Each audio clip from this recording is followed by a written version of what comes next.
Olá! Veja os destaques desta edição. Projeto de lei pretende aumentar segurança em parques municipais. Membros da Comissão de Cultura são eleitos na Câmara. Conheça as novas regras para a utilização do Rio Card Carioca. A gente garante que não vou mais perder uma fração de passagem que está dentro do meu cartão e que eu não uso mais. E o Câmara Rio Notícias começa agora. Cercado de morros e florestas, o Rio de Janeiro oferece espaços para cariocas e turistas aproveitarem a integração entre a cidade e a natureza. Mas o medo da violência muitas vezes afasta os possíveis frequentadores dos parques municipais. Um projeto de lei apresentado na Câmara pretende oferecer mais segurança nessas áreas, propondo um monitoramento por circuito interno de TV. Veja na reportagem de Aline Bordalo. Um oásis no meio da cidade. Assim são os parques do Rio de Janeiro. O da Catacumba, na Lagoa, está aberto de terça a domingo, das 8 da manhã às 5 da tarde. Ele é vigiado 24 horas pela Guarda Municipal e 12 pela Guarda Florestal. Mas, ao todo, são apenas 4 vigilantes, que se revezam. Um projeto de lei quer garantir mais segurança aos parques da cidade. A intenção é instalar centros de controle de monitoramento por circuito fechado de TV em locais como este, além, é claro, da presença da Guarda Municipal. O autor do projeto é o vereador professor Célio Luparelli. Nós precisamos cuidar de que haja segurança, principalmente numa cidade em que os conflitos são muito grandes, numa cidade e no estado.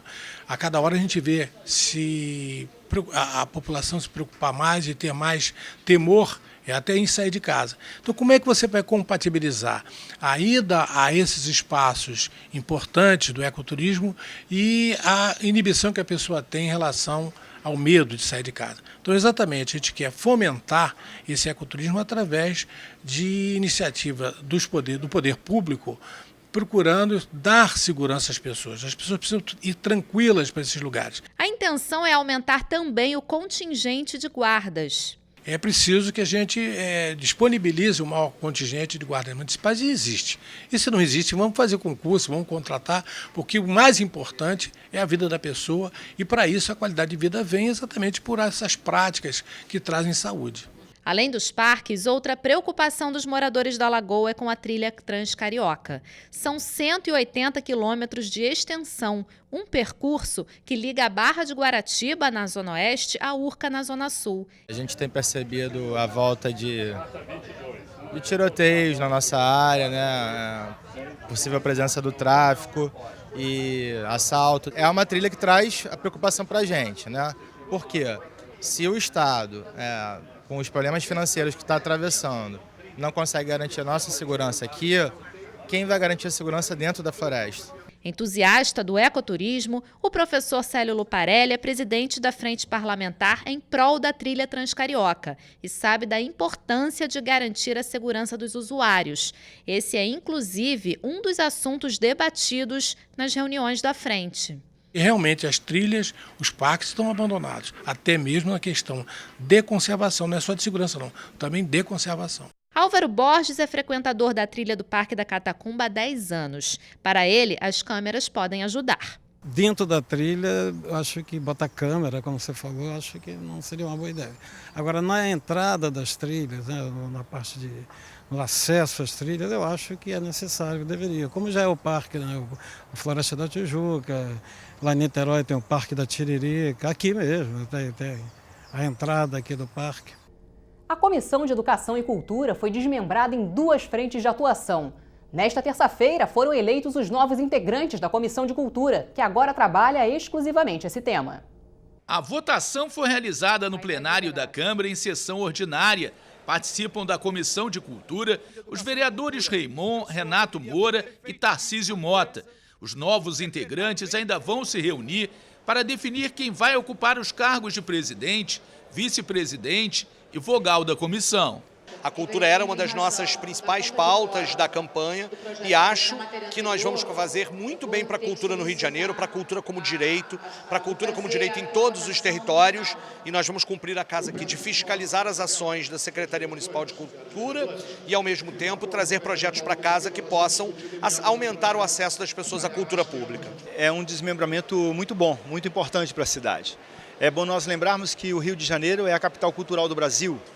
É bom a gente lembrar que em cada canto dessa cidade a cultura se faz. Mesmo com a falta de assistência do poder público, mesmo com o abandono do poder público, que muitas vezes investe na cultura apenas no centro e na zona sul da cidade, a Leopoldina, o subúrbio, a zona norte, a zona oeste, ela tem muita cultura pulsante. Veja agora os destaques da sessão. Vereadores voltaram a criticar os 100 primeiros dias de governo do prefeito Marcelo Crivella. Nós fazemos aqui hoje a avaliação de um governo que está desgovernado por um lado e de um governo que mantém a costura política da velha política que ninguém aguenta mais como base de sustentação. O orçamento, segundo a Fundação Getúlio Vargas, tem um déficit de 3 bilhões. E a perspectiva do prefeito é apenas reduzir cargos e as secretarias. Uma lei aprovada na Câmara muda as regras do bilhete único carioca. O objetivo é evitar as sobras de dinheiro que acabavam ficando com as empresas de ônibus. O repórter Marcelo Vieira entrevistou o autor do projeto, o vereador Raimon.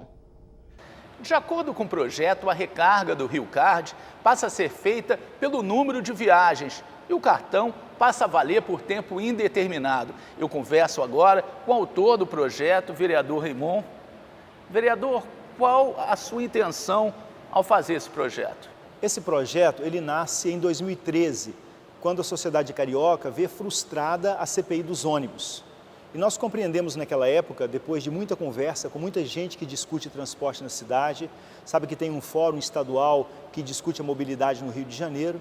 Depois de muita conversa com esses grupos, nós acabamos descobrindo que isso era um baita negócio para os donos dos ônibus, para os empresários de ônibus, e não era um bom negócio para o usuário, porque ele acabava esquecendo um cartão em casa. Imagina que esse cartão fica um resíduo nele, que eles chamam de restinho, mas um restinho de 6,5 milhões de cariocas, na verdade, vira um grande monte. Então, o que nós fizemos? Nós dissemos assim, a partir de agora, lembrando como era o metrô lá no seu início, ao invés de eu colocar um crédito, de eu colocar R$20, R$30, R$50 no cartão, eu vou comprar um número de passagens. Então, eu compro 2 passagens, 3, 10, 15, 20, quantas passagens eu quiser, e aí eu vou deduzindo. A partir do momento que eu uso essa passagem, ela vai deduzindo, vai diminuindo, e isso é por tempo indeterminado. Significa o que isso? Significa que nós não criamos uma conta para o empresário de ônibus administrar. O que nós fazemos é pagar adiantado ao empresário do ônibus, portanto ele já tem um ganho com isso, mas nós garantimos, por exemplo, quando a passagem aumenta, que a gente já tem algumas passagens compradas. A gente garante que não vou mais perder uma fração de passagem que está dentro do meu cartão e que eu não uso mais. Essa um pouco é a ideia do projeto de lei, que eu acho que vem ao encontro das necessidades da cidade e que vai ser muito bom para a cidade na sua regulamentação, vai vir dar conta disso que a gente quer. Vereador, o senhor está otimista? Você acha que o prefeito vai sancionar em breve esse projeto? Eu estive já, depois da aprovação do projeto, com o secretário de Transporte, Fernando McDowell, e na conversa com ele eu senti bastante sensibilidade, ele ficou muito feliz. Foi ele, inclusive, que me chamou para uma conversa, uma reunião na Secretaria de Transporte, e nós já acordamos que vamos fazer um grupo de trabalho com a assessoria do meu mandato, que elaborou esse projeto, e com o técnico da Secretaria de Transporte para elaborar o decreto de regulamentação desta lei. Vereador, o projeto é específico para os ônibus ou atinge também o VLT? Pois é, quando nós consideramos que a tarifa do VLT é uma tarifa igual à tarifa do ônibus, é também R$ 3,80, o que a gente faz com isso? A gente, nesse caso, podemos unificar. E aí a gente tem, a gente compra 10 passagens, é R$ 3,80, 10 passagens deu R$ 38,00. Tanto faz eu usá-la no VLT quanto eu usá-la no ônibus, porque a tarifa é a mesma. O que não posso usar é, por exemplo, no metrô, no trem, que a tarifa é diferenciada. Para isso, a gente aprova a lei na Câmara Municipal, mas ela não passa a valer no dia seguinte. Ela tem um período de adequação que a gente requer nesse período que se faça, por parte do Executivo, se faça um decreto de regulamentação. E é esse decreto que dirá como é que vai ser feito. Não há perda e, no meu entendimento, há só ganhos. Vereador, parabéns pelo projeto e obrigado pela entrevista. Vamos agora às notícias desta terça-feira do Diário Oficial da Câmara. 2 projetos de lei podem complementar a educação nas escolas. O vereador Dr. Gilberto é autor de projeto que determina a realização de seminários sobre o perigo das drogas no início do ano letivo nas escolas da rede municipal. Já o vereador César Maia apresentou o projeto que prevê o ensino de noções de yoga nas aulas da disciplina de educação física também na rede pública municipal. Projeto de lei do vereador Zico torna obrigatória a instalação de abrigos nos pontos de ônibus da cidade. Os custos serão pagos pelas empresas de transporte coletivo ou consórcios. O vereador Ottoni de Paula apresentou o projeto de lei que proíbe a venda de bebidas alcoólicas nos postos de combustíveis entre 23 horas e 6 da manhã. O vereador Felipe Michel homenageou o craque Ronaldinho Gaúcho e seu irmão Assis, empresário e ex-jogador, com a medalha Pedro Ernesto, moção de louvor e reconhecimento e o título de cidadão honorário do município do Rio de Janeiro. E o Câmara Rio Notícias fica por aqui. Até amanhã.